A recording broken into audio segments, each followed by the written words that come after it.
Shalom. Oke, puji Tuhan ya. Boleh masih bisa kasih senyum, saya lihat di sini tidak ada yang pakai masker ya. Boleh dong kasih senyum aja. 2 kiri kanan, jangan senyum sama tembok ya. 2, 3. Nah ya, puji Tuhan. Oke, puji Tuhan. Saudara, lagu terakhir, ini lagu-lagu semua dari awal tuh lagu-lagu yang sebenarnya lagu yang komitmen ya. Tapi lagu yang menantang kita juga, yang men-challenge kita dalam hari-hari ke depan, ya kan? Oke, antara lain lagu yang terakhir ini yang gampang diingat tuh ya. Ya apa? Ku beri yang terbaik bagiku, bagimu. Kau beri yang terbaik bagiku. Enggak begitu? Kan doa seringkali juga ngomong, aku percaya engkau selalu memberikan terbaik bagiku. Enggak salah. Tapi sekarang kita balik yuk. Selama ini seumur hidup kita, udah belum kita berikan yang terbaik? Yang terbaik menurut siapa? Begitu. Saya percaya tidak ada hal yang lebih baik daripada yang terbaik, yaitu ketika kita melakukan apa yang Tuhan mau. Apa yang Tuhan mau? Firman Tuhan.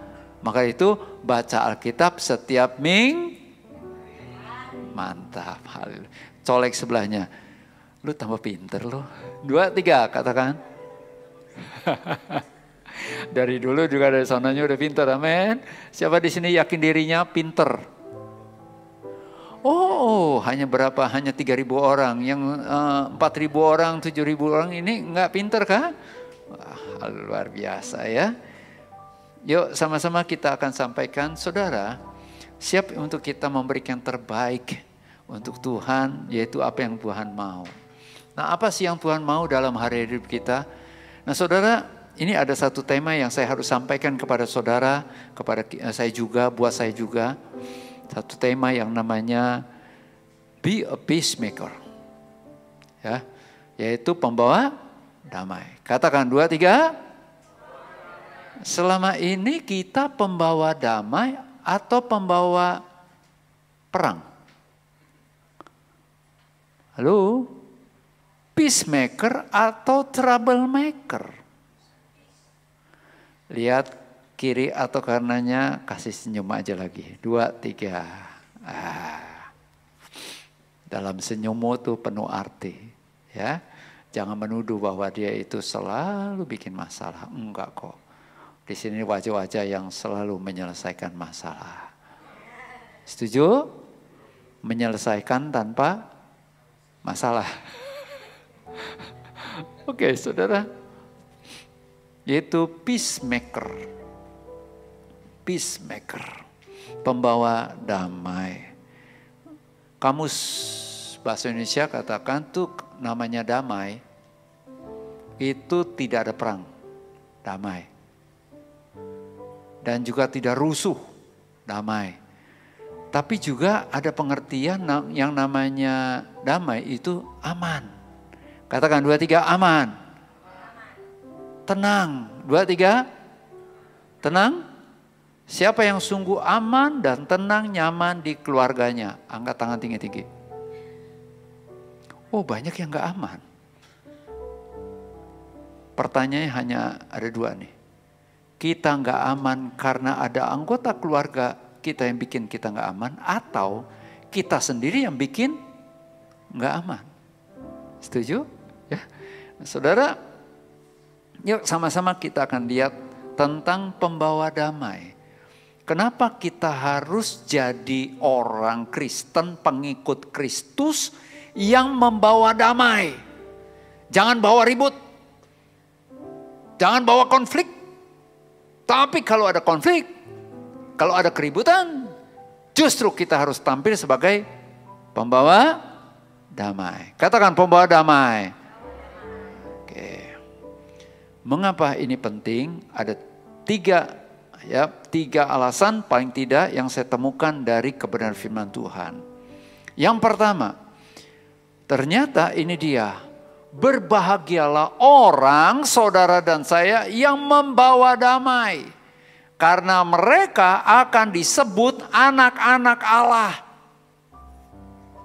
Jadi kalau kita rajin ke gereja, rajin baca Alkitab, belum tentu kita disebut anak-anak Allah. Sesuai dengan konteks ayat ini.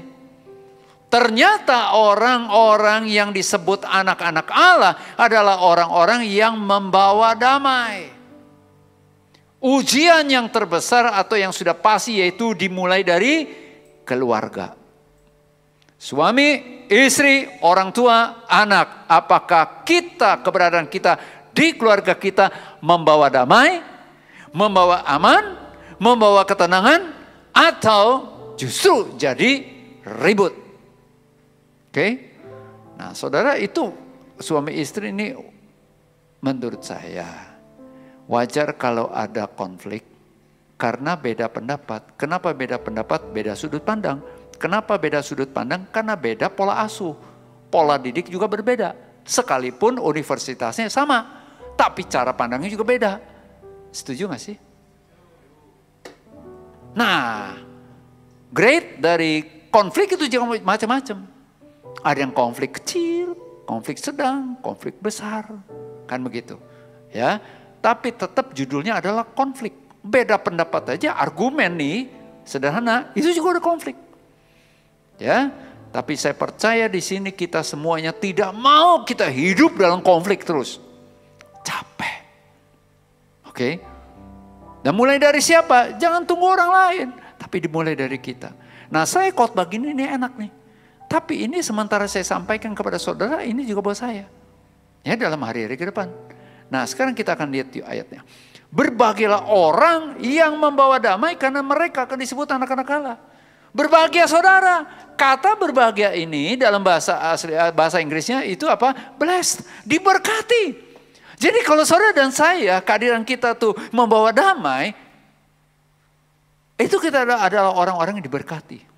Dan kita siap menyalurkan berkat. Berkatnya apa? Kedamaian itu. Dan saya percaya ada berkat lain, tapi itu urusannya Tuhan. Setuju saudara? Oke? Berbahagialah, diberkatilah saudara dan saya yang membawa damai. Bahkan lebih dari itu, saudara dan saya akan disebut anak-anak Allah. Wow. Ada satu keluarga yang gak pernah ribut. Tetangganya lihat tertarik. Akhirnya dia ngomong, dia ujung-ujungnya dia menjadi pengikut dari agama keluarga ini. Gak ribut. Tetapi keluarga ini salah satu anggota keluarganya cerita kepada saya dan istri. Dia gak tahu saja kalau kami ribut bagaimana. Cuman gak keluar, gak kelihatan gitu loh. Ya bukan berarti munafik, enggak. Tapi ributnya enggak, cuma beda-beda pendapat is oke. Gitu. Nah itu menjadi daya tarik loh saudara. Dan ketika saya dengerin, waduh. Saya punya keluarga juga belum sampai ke situ. Tapi saya rindu, kami rindu, kita sama-sama rindu. Keluargamu, keluargaku menjadi daya tarik, menjadi inspirasi, menjadi inspirator, menjadi motivator untuk orang-orang datang kepada Tuhan Yesus. Setuju? Salah satunya apa? Ini loh, damai. Kalau ngelihat wajahnya tuh rasanya adem, damai. Gitu, ya. Boleh nggak sekali lagi ya? Lihat sebelahnya orangnya, ini wajah damai nggak? Coba lihat, 2, 3. Gak ada. Kok gak senyum sih? Lagi jaga wibawa. Gak ada hubungan. Jaga wibawa dengan tersenyum gak ada hubungan. Ya. Oke, saudara. Yuk sama-sama ini juga buat saya. Yang kedua, ayat berikutnya begini loh. Dikatakan begini. Sebab itu jika engkau mempersembahkan persembahanmu di atas mezbah. Dan engkau teringat akan sesuatu yang ada dalam hati saudaramu terhadap engkau. Perhatikan. Ada dalam hati saudaramu terhadap engkau, tinggalkanlah persembahanmu di depan mezbah itu dan pergilah berdamai dahulu dengan saudaramu lalu kembali untuk mempersembahkan persembahanmu itu. Halo Bapak Ibu Saudara. Jadi pastikan dulu sih saya sempat berpikir ya dari SMP kayak SMA. Dari zaman saya SMA, ngomong-ngomong saya SMA-nya penabur nih. Gini-gini lulusan penabur ya. Ya banyak penabur sih. Nabur nah itu.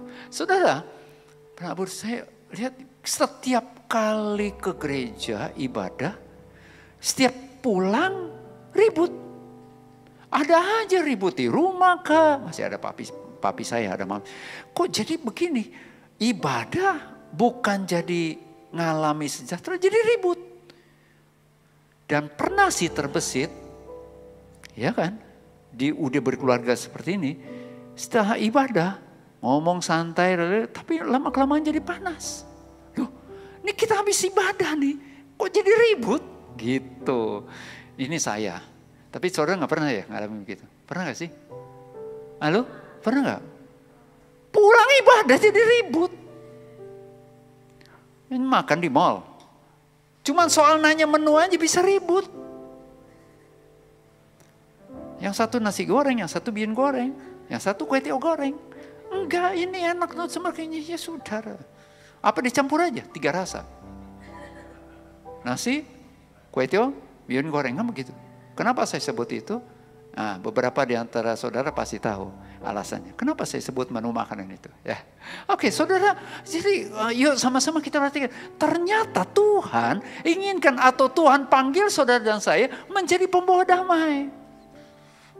Yuk setelah selesai ibadah ini ada yang udah rencana nih. Gue mau ke mall itu, gue mau makan ini, mau makan seblak, mau makan cimol, mau makan apa lagi? Misalnya, mau makan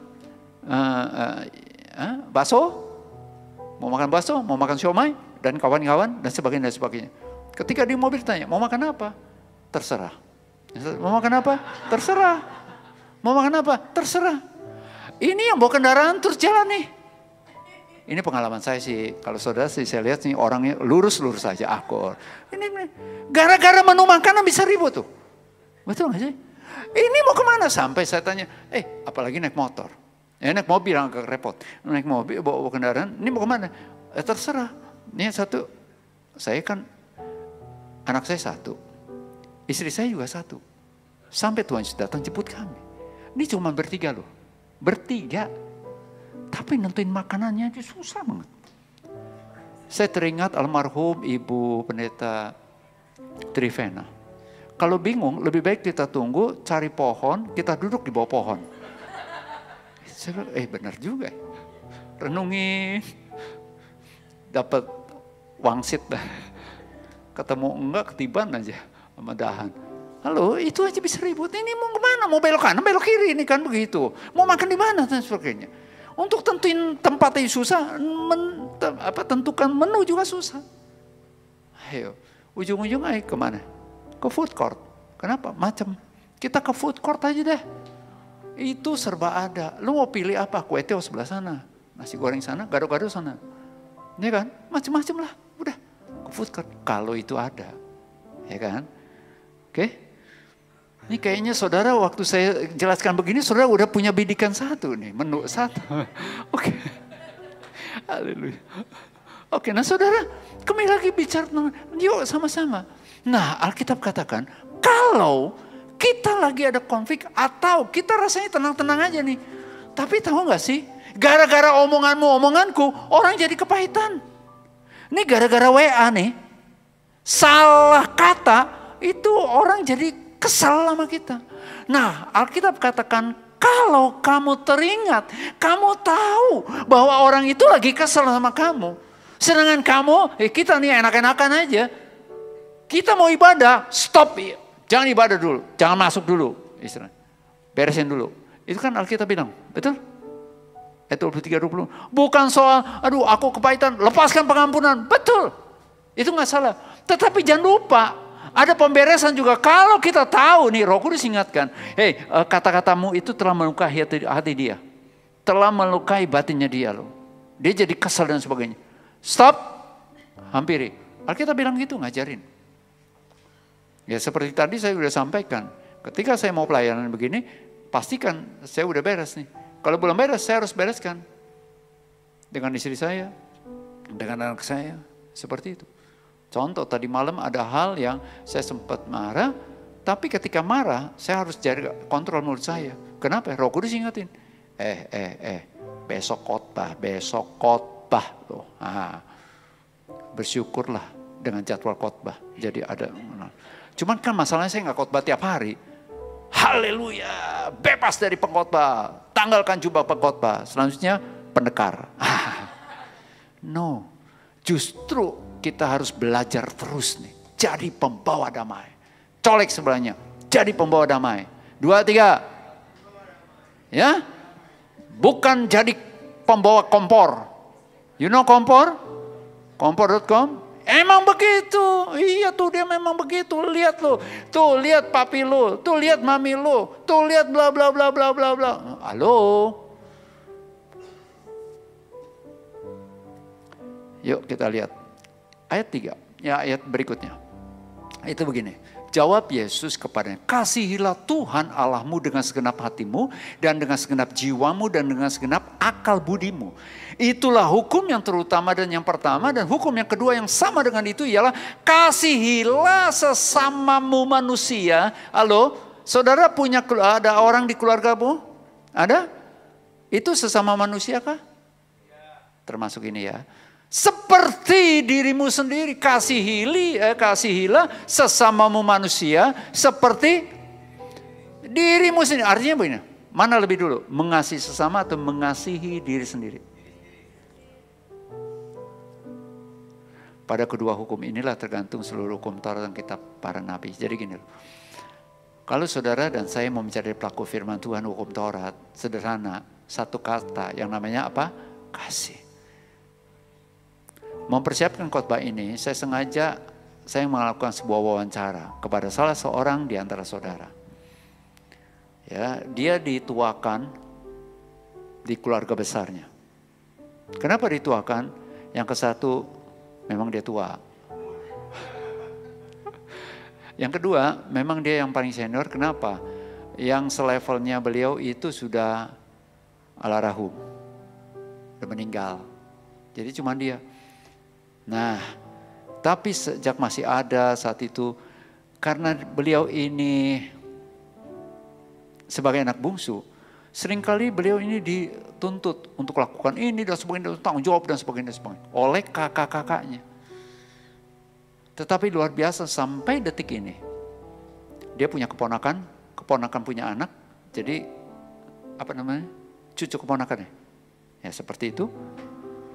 Justru dia tetap mengusahakan damai. Pernah diceritakan oleh istrinya, ketika ada perdebatan soal uang, wah gimana terjadi, sempat tegang. Tapi beliau ini hanya hampiri salah seorang keponakannya ya, yang sempat emosi. Ngapain? Ini laki juga, tapi dia kan karena dituakan nih. Dia hanya pegang janggutnya aja. Janggut, terus dibelai, tepuk-tepuk, senyum. Reda loh. The power of touching. Yes. Ya. Saya sering kali juga pegang dagu istri saya sih. Cuman kalau lagi konflik kagak. Tapi mungkin nanti saya akan praktekin kalau lagi beda-beda. Ini khusus buat suami istri ya, yang mau krip. Saudara, ternyata mengasihi sesama itu seperti diri sendiri, salah satunya adalah damai. Kehadiran kita membawa kedamaian gitu loh. Dimulai dari keluarga. Katakan keluarga. Nah sekarang kan kita lihat yuk. Contoh di Alkitab. Contoh di Alkitab ini dia adalah Yusuf. Yusuf di perjanjian lama ya. Nah tolong buka ayatnya Vin. Saya hanya tampilkan 2 ayat ya. Kalau nggak salah. Atau 3 ayat. Ini saja. Tetapi Yusuf berkata kepada mereka, janganlah takut. Sebab aku ini kah pengganti Allah. Ya, saya stop sampai di situ. Ini statement dari Yusuf ketika Yusuf sudah menjadi orang nomor 2 di Mesir pada saat itu. Ya. Nah, dia telah bersama dengan saudara-saudara kandungnya menguburkan bapaknya yang namanya Yakub. Kembali ya, karena mereka itu telah diberikan anugerah boleh tinggal di Mesir. di tanah yang namanya tanah Goshen. Tetapi ketika pulang sampai Mesir, ini saudara-saudara kandungnya ini kasakusuk. Ini ya, selama ini kita nggak diperlakukan balas dendam oleh Yusuf nih. Kenapa? Lu tahu nggak? Karena masih ada bapak gua. Bahasa Betawinya. Masalahnya sekarang bapak kita udah nggak ada nih. Bisa jadi dia kan orang nomor 2 di Mesir. Dia bisa perintahkan semua, betul. Wah, gimana ya? Nah, seperti itu. Akhirnya mereka rekayasa. Dulu kan pernah tipu bapaknya tuh. Oke, tipunya seperti apa? Saudara baca Alkitab. Nah, ini dia punya pemikiran lagi nih. Gini aja deh, bilang sama Yusuf. Bilang, Yusuf, menjelang bapak kita meninggal, dia berpesan untuk kamu, Yusuf. Ya, pesannya apa? Ingat kalau aku udah gak ada, tolong kamu ampuni saudara-saudara kamu. Gitu. Saya cari di Alkitab, Yakub tuh gak ngomong gitu. Tapi ini reka-rekaan si siapa? Saudara kandungnya. Pinter ya reka-reka ya. Tapi di sini sih lihat wajah-wajah yang polos, tulus, luar biasa. Amin. Gak suka mereka-reka. Akhirnya Yusuf ngomong begitu. Tolong kembali, Vin. Perhatikan saudara. Memang kamu telah mereka-rekakan yang jahat terhadap aku sejak dia umur 17 tahun. Tetapi Allah telah mereka-rekakannya untuk kebaikan. Dengan maksud melakukan seperti yang terjadi sekarang ini. Yakni apa? Memelihara hidup suatu bangsa yang besar. Jadi jangan takut, aku akan menanggung makanmu dan makan anak-anakmu juga. Wow. Bapak ibu saudara yang kasih Tuhan Yesus.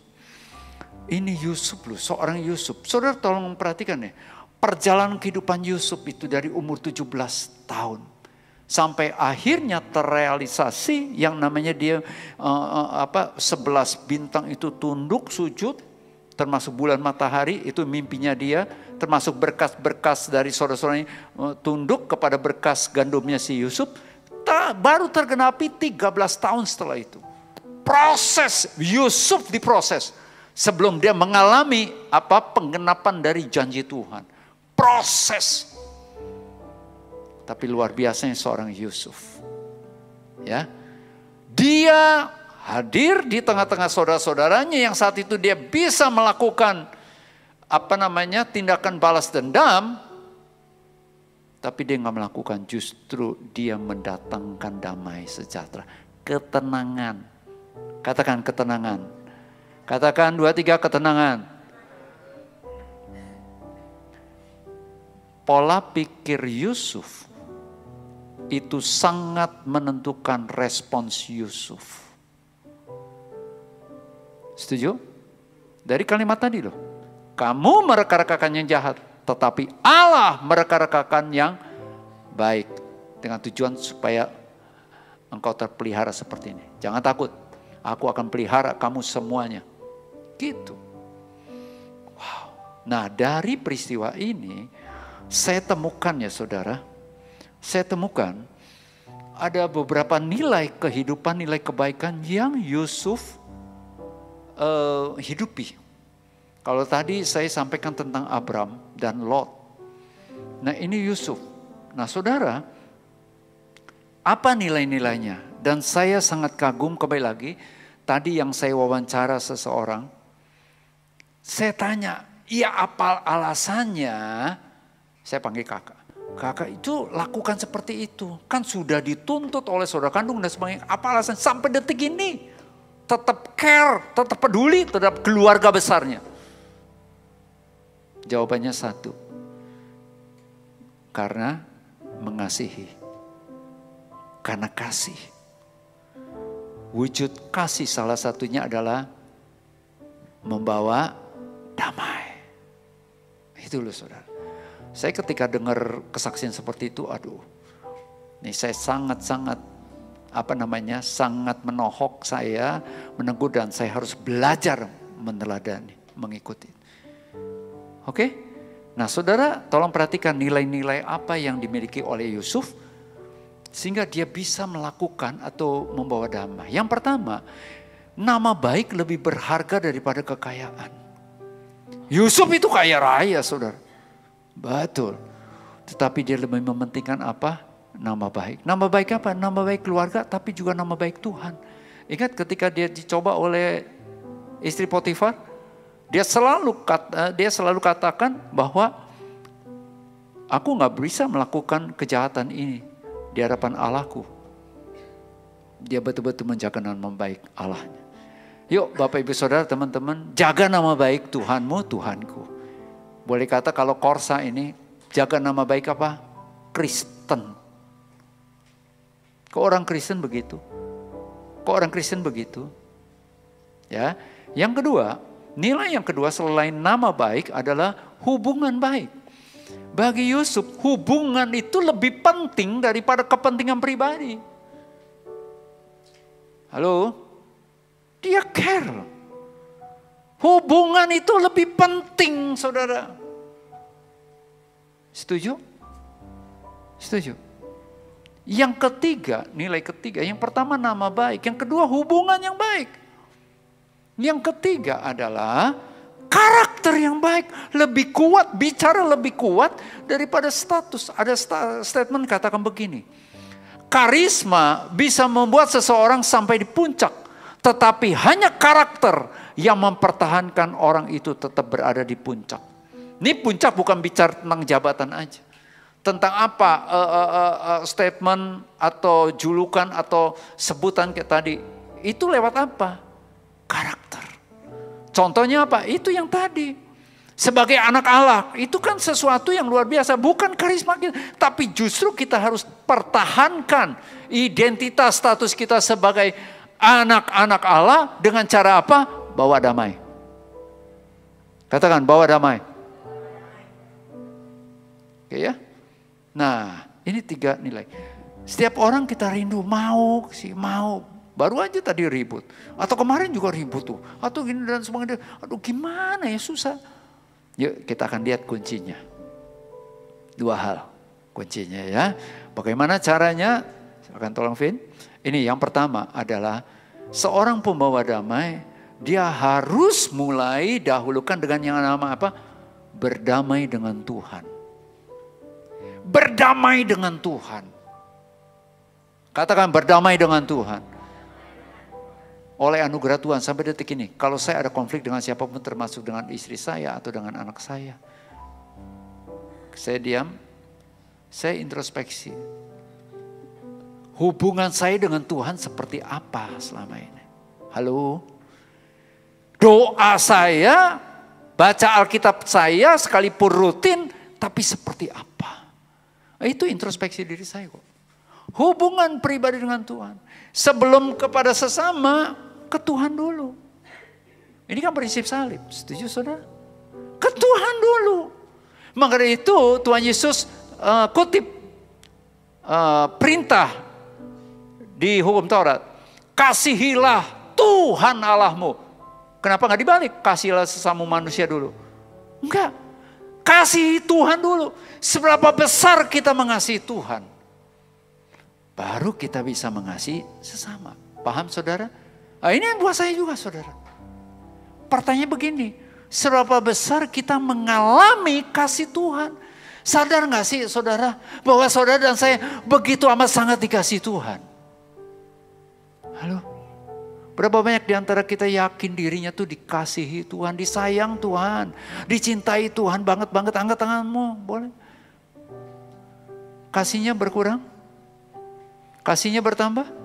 Ketika kita pelayanan ini langsung Tuhan lebih-lebih lagi mengasihi. Enggak ada ditulis. Kasih Tuhan, kasih itu utuh. Kita melakukan segala sesuatu termasuk perbuatan baik, pelayanan dan sebagainya. Itu wujud karena kita telah dikasih oleh Tuhan. Setuju saudara? Kasih. Maka itu standar pelayanan apa? Kasih. Nah saudara, kita lihat di sini. Pertama kita harus hidup berdamai dengan Tuhan. Kok berdamai dengan Tuhan? Aku gak pernah musuhan, gak pernah marahan. Ketika kita tidak melakukan apa yang Tuhan mau, kita melakukan apa yang kita mau, kita sedang menempatkan diri sebagai seterunya Tuhan. Karena kita gak setuju dengan Tuhan. Kita menentang Tuhan, kita memberontak kepada Tuhan. Paham saudara? Itu loh. Di Roma 5 ayat 10.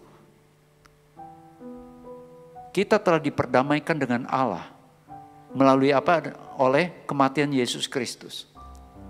Itu memperdamaikan kita. Sehingga saudara dan saya anytime kita bisa berdoa langsung terkoneksi dengan Tuhan. Dimanapun, anywhere. Anytime, setiap waktu. Tengah malam juga. Tadi malam saya bukan sempat sih. Saya gak bisa tidur itu. Tapi puji Tuhan saya tetap berdiri di sini. Dan saya melihat saudara jelas. Tidak ada penglihatan-penglihatan yang aneh-aneh. Karena ngantuk. Enggak ada. Oleh anugerah Tuhan. Saya baru bisa tidur agak subuh, tetapi gimana gitu. Udah, doa, baca Alkitab. Mau buka medsos, kagak ada. Doa, baca Alkitab. Begitu, mohon sama Tuhan. Tuhan, pagi ini aku mau khotbah. Masih khotbah begini. Enggak.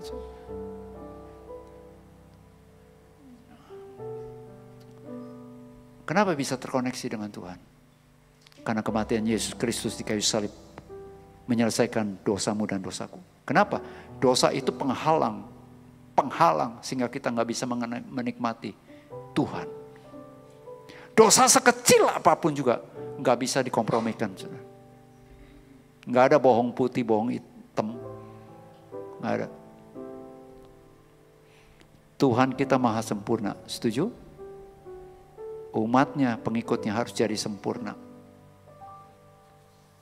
Bukan berarti saya sudah sempurna, enggak. Saya mau terus-menerus disempurnakan. Yang pertama, hidup berdamai dengan Tuhan. Jangan ada penghalang yang namanya dosa. Termasuk jangan ada ilah lain. Jangan ada berhala dalam dirimu, diriku. Aku udah nggak punya patung lagi, nggak menyembah patung. Halo, berhala itu adalah sesuatu yang menggantikan posisi Tuhan dalam hatimu, dalam hatiku. Itu bisa seseorang, bisa pelayanan, bisa kepintaran, bahkan talenta karunia bisa kita jadikan tanpa kita sadari itu bisa jadi berhala kita. Kita lebih terikat sama sini, apalagi terikat sama yang lain termasuk medsos dan sebagainya. Lebih dari terikat sama Tuhan. Nanti Roh Kudus akan bicara kepada kita masing-masing dalam hari ini ke depan. Kalau kita sudah terlalu kebablasan, terikat terhadap sesuatu, sehingga waktu-waktu yang sebenarnya diperuntukkan untuk Tuhan, kita abaikan atau dikurangi. Hati-hati. Ini juga buat saya. Ya. Nah, saudara, berdamai dengan Tuhan. Yang kedua, poin yang terakhir. Katakan poin yang terakhir. 2, 3, poin yang terakhir. Colek sebelahnya, ini poin terakhir. 2, 3. Kenapa? Saya pernah jadi, bukan jadi jemaat ya. Kalau saya nggak khotbah kan, saya dikhotbahin. Kan begitu, pilihan cuma 2 kan. Kalau saya dikhotbahin, saya nih, kadang-kadang sih, yang saya tunggu-tunggu apa? Kalimat atau kata apa? Terakhir. Poin terakhir, ayat terakhir. Nah, ketika dengar terakhir, yang lemah dikuatkan. Setuju? Yang ngantuk disegarkan. Wah, terjadi keajaiban. Jadi begitu. Pokoknya dari awal khotbah kita harus pakai itu yang namanya terakhir. Dia lupa, dia nggak tahu. Itu trik pembicara, kenapa untuk menyegarkan? Karena di balik kata terakhir masih ada 5 poin lagi. Tapi percaya ini benar-benar poin terakhir. Yang pertama berdamai dengan Tuhan. Yang kedua berdamailah dengan diri sendiri. Berdamailah dengan dirimu sendiri. Kalau saya singgung atau saya paparkan ini bicara juga tentang apa? Gambar diri. Engkau dan aku menilai dirimu seperti apa? Aduh, ngaca nih ya, bercermin. Kok hidungku begini, warna kulitku seperti ini, pendidikanku begini, keluargaku seperti ini, aku memang orang Malang. Enggak, kamu orang Jakarta. Malang biar Malang tuh. Aduh, memang aku orang yang ditakdirkan jadi miskin, bodoh, udah gak berguna. Suatu ketika Raja Daud menjadi raja, dia balik ke tanah perjanjian ya. Dia perintahkan ajudannya, tolong cari keturunan dari Raja Saul. Raja Saul itu mertuanya Daud. Kenapa Raja Saul sudah mati, terbunuh juga dengan sahabatnya si Raja Daud, yaitu Yonatan. Ya, Yonatan anaknya Saul. Nah, dicari, akhirnya ketemu. Ada satu orang, siapa namanya? Mephiboset. Tolong cari di mana dia tinggal, aku akan datang. Bukan si Mephiboset suruh datang, aku akan datang. Tolong setting semuanya. Di setting tuh sama ajudannya si Raja Daud.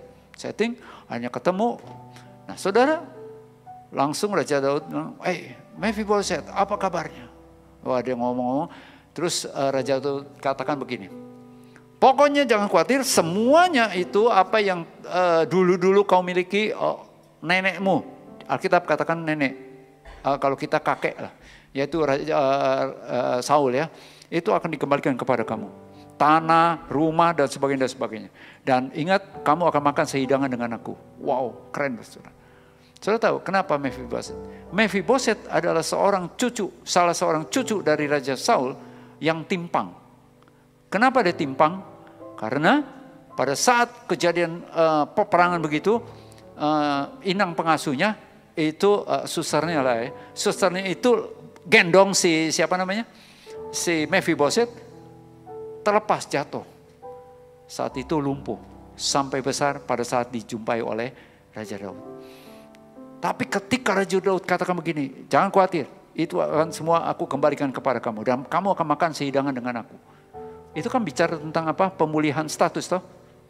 Tapi Mephiboset keluar kata-kata seperti ini. Siapakah aku ini? Aku enggak lebih dari anjing mati. Dia menilai dirinya, udah lumpuh, udah enggak berdaya, udahlah. Aku memang enggak berguna, bahkan dikatakan anjing mati. Raja Daud enggak peduli dengan kata dia, tapi Raja Daud memulihkan status. Terus diperhatikan oleh Raja Daud. Pak, Bu, Saudara, mulai hari ini nilailah dirimu seperti apa kata firman Tuhan. Yesaya 43 ayat 4a. Engkau berharga, mulia, dan dikasihi Tuhan. Sekalipun orang-orang sekitarmu atau ada orang-orang yang kau harapkan untuk menghargaimu, tidak menghargaimu, bahkan melecehkanmu, ingat, tetap engkau dan aku berharga di mata Tuhan. Bukan karena pencapaian kita, enggak. Karena kita punya kelebihan, enggak. Engkau berharga, engkau mulia, dan dikasihi Tuhan. Berapa besarnya kasih Tuhan? Dia rela datang ke dalam dunia untuk menanggung dosamu dan dosaku. Nilailah dirimu seperti Kristus menilai. Bukan menurut apa kata kita, apalagi apa kata orang lain. Ketika kita mulai berdamai dengan diri kita sendiri, kita bisa berdamai dengan orang lain. Kenapa? Kembali lagi yang pertama, berdamai dengan Tuhan. Bukan sekedar berdamai. Jalan bareng bersekutu dengan Dia, terjadi pembaruan pola pikir. Kita menilai pasangan kita, kita menilai suami kita, kita menilai istri kita, kita menilai anak-anak kita, kita menilai orang tua kita, kita menilai mertua kita, kita menilai siapapun juga. Dengan cara penilaian seperti Tuhan menilai. Amin. Saudara percaya bahwa anggota keluargamu juga berharga, mulia, dikasihi Tuhan? Sekalipun dia belum di dalam Tuhan. Saya sangat yakin, kembali lagi tadi kesaksian yang saya singgung. Ya, saudara kita itu, sekalipun usianya sudah 70-an. Tapi dia tetap komit. memperhatikan keluarga besarnya dengan apa yang dia bisa lakukan. Dasarnya adalah kasih. Sekalipun masih banyak yang belum percaya kepada Tuhan Yesus. Tapi saya katakan di dalam doa saya juga kepada mereka. Satu waktu, sesuai dengan firman Tuhan katakan, setiap lutut bertelut, setiap lidah, Yesus Kristus Tuhan. Kalau tidak bertelut di bumi, nanti di pengadilan juga akan bertekut lutut semua. Amen. Nah saudara, itu sangat penting loh saudara. Yuk sama-sama kita belajar lah. Jadi ketika kita mau mengeluarkan kata-kata nih, kata-kata sederhana nih, jaga perkataan nih ya. Karena hati udah beres, jaga hati itu, jangan simpen dendam dan sebagainya. Kita rilis pengampunan, tapi juga selanjutnya jaga kata-kata kita. Jangan gara-gara kata-kata kita ini orang jadi terluka. Justru pilih kata-kata di doa Rabu kemarin, saya dapatkan setiap kita Tuhan mau supaya kita bernubuat. Nubuat itu apa? 3 unsur. Membangun, menasehati dan menghibur. Katakan membangun, menasehati, menghibur. Itu loh. Supaya apa? Mendatangkan, menghadirkan damai di hatinya dia. Oke. Berdamai dengan Tuhan. Pelihara perdamaian dengan Tuhan terus. Jangan sampai kita melukai hati dia. Amen. Kita berdamai dengan diri sendiri. Lihat dirimu seperti Kristus melihat.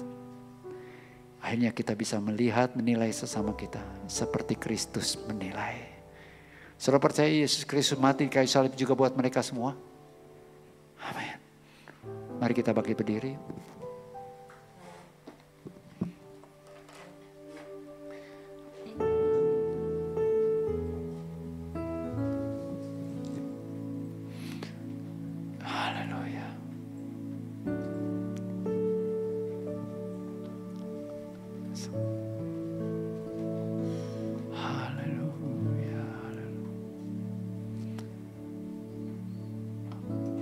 Kalau kita bisa berdamai dengan Tuhan, karena anugerah Tuhan ya, karena pekerjaan Roh Kudus, tapi selanjutnya kita berdamai dengan diri sendiri. Saya sangat yakin tidak ada keminderan dalam dirimu, diriku. Setuju saudara? Gak ada minder, tidak minder. Saya singgung lah ya. Ada beberapa teman saya, termasuk pengkhotbah, kalau saya pelayanan di luar ya, nyinggung kepala saya nih. Ada istilah-istilah apalah begitu. Ya singgung ya, Pak Yahya atau Bro Yahya dan sebagainya gitu. Jujur, saat-saat saya ngalami begini nih, saya kecewa sama diri sendiri. Betul, saudara. Saya tutupi dengan ya acting saya dan sebagainya, istilahnya begitu. Tapi ketika saya tahu kebenaran ini, apapun keadaanmu ya, engkau tetap berharga di mataku. Manusia menghargai itu terbatas. Setuju? Engkau baik terhadap dia, dia menghargaimu. Tapi apakah tiap hari dia baik sama engkau? Belum tentu. Ketika dia tidak melakukan apa yang kau mau, kau juga kecewa. Tapi ada satu pribadi yang katakan, engkau berharga, mulia, dan dikasihi olehku. Itu Tuhan Yesus. Itu Tuhan Allahmu. Satu waktu kita akan meninggalkan dunia ini, kita akan kembali ke pencipta kita. Selama hidup, hiduplah dengan bangga. Kenapa?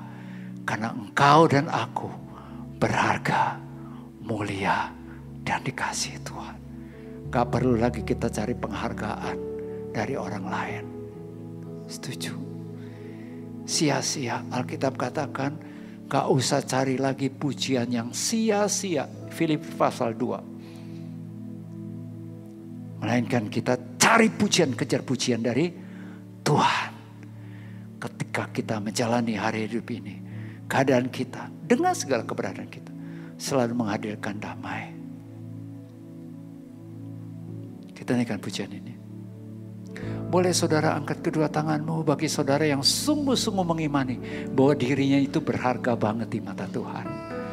Ya, Tuhan gak menilai dari penampilan luarmu, pencapaian, apa yang kau miliki dan aku miliki, enggak. Bahkan Alkitab katakan Mazmur 139, sebelum kita jadi bakal anak, engkau dan aku sudah ada di hatinya Tuhan. Engkau diciptakan, aku diciptakan begitu dahsyat ajaib. Baca nanti Mazmur 139 mulai ayat 13 sampai 19. Belum pernah ada kasih di dunia.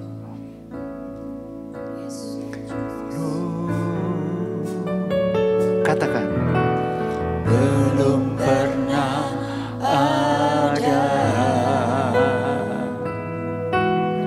kasih di dunia. Katakan, sanggup menerima diriku apa adanya selain kasih-Mu, Yesus.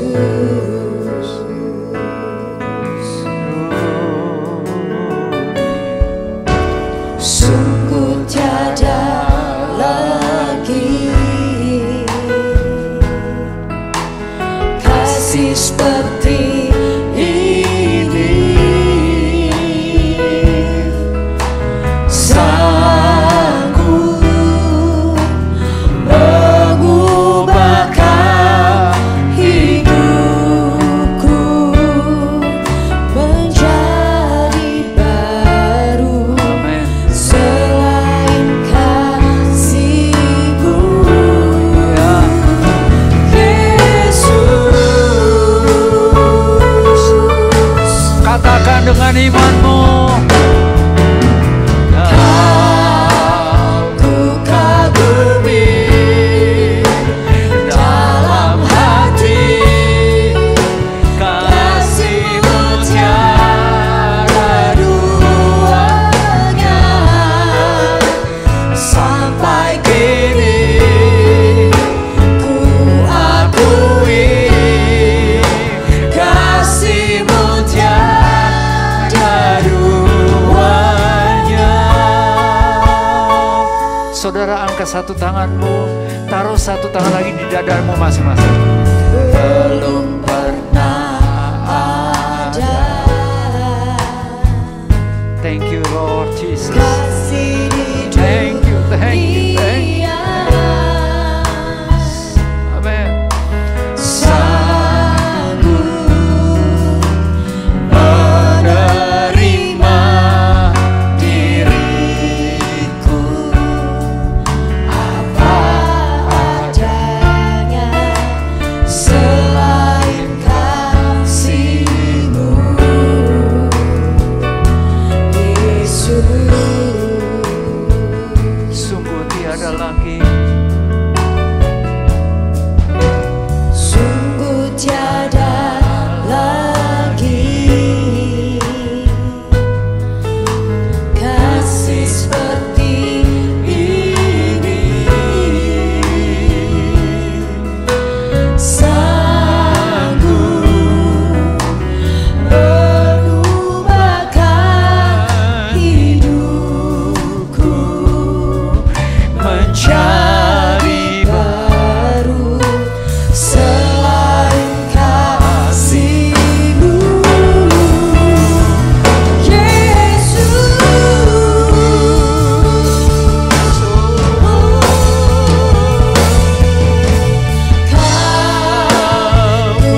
kasih-Mu tiada duanya. Amin. Sampai kini, Yes. ku akui kasih-Mu tiada duanya. Ku kagumi dalam hati, kasih-Mu tiada duanya. Sampai kini ku akui kasih-Mu tiada duanya.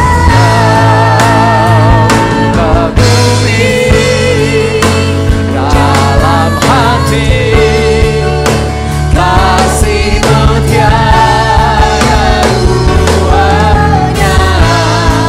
Yes. Sampai kini, Ya, amin. ku akui Kasih-Mu tiada duanya. Kasih-Mu tiada duanya. Yes.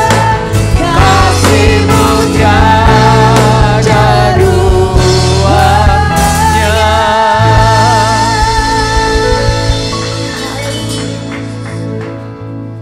Terima kasih Bapa.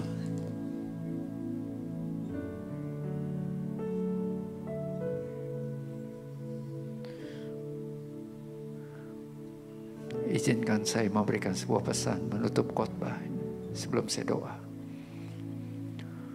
Sesering mungkin engkau dan aku merenungkan betapa besar, betapa dalamnya, betapa lebarnya, betapa luasnya, betapa tingginya kasih Tuhan terhadap dirimu.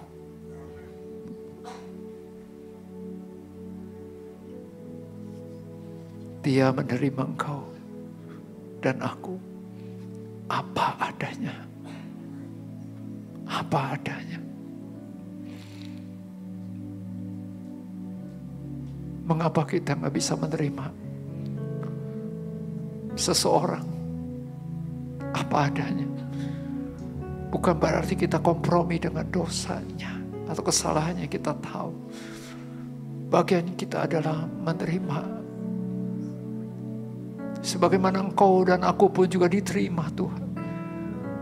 Alkitabku katakan Yesus mati di kayu salib ketika kita masih posisi berdosa, menentang Tuhan. Tapi dia mengasihimu, mengasihiku. Dia menerima engkau dan aku apa adanya. Masalah dosa Yesus tanggung sendiri di kayu salib. Siapa di antara saudara yang mau berkomitmen, mau menjadi pembawa damai? Bukan dengan kekuatanmu, kekuatanku, tapi kekuatan Roh Kudus, kekuatan kasih itu yang akan memampukanmu, memampukanku. Saudara, taruh tanganmu di dadamu masing-masing. Tuhan, kau lihat tangan-tangan yang telah diletakkannya di dadanya masing-masing. Kau maha tahu seberapa besar kerinduan kami. Bahwa selama kami masih hidup ini, kami mau terus menjadi pribadi yang membawa damai, membawa damai, membawa damai, membawa ketenangan, mendatangkan kesejahteraan, dimulai di keluarga, kepada siapapun. Terima kasih Tuhan, terima kasih. Kasih karunia-Mu yang memampukan setiap kami untuk dapat mempraktekannya. Hanya untuk kemuliaan kebesaran nama Tuhan. Juga di gereja lokal ini. Terima kasih Tuhan, terima kasih. Meteraikanlah firman-Mu dalam hati kami.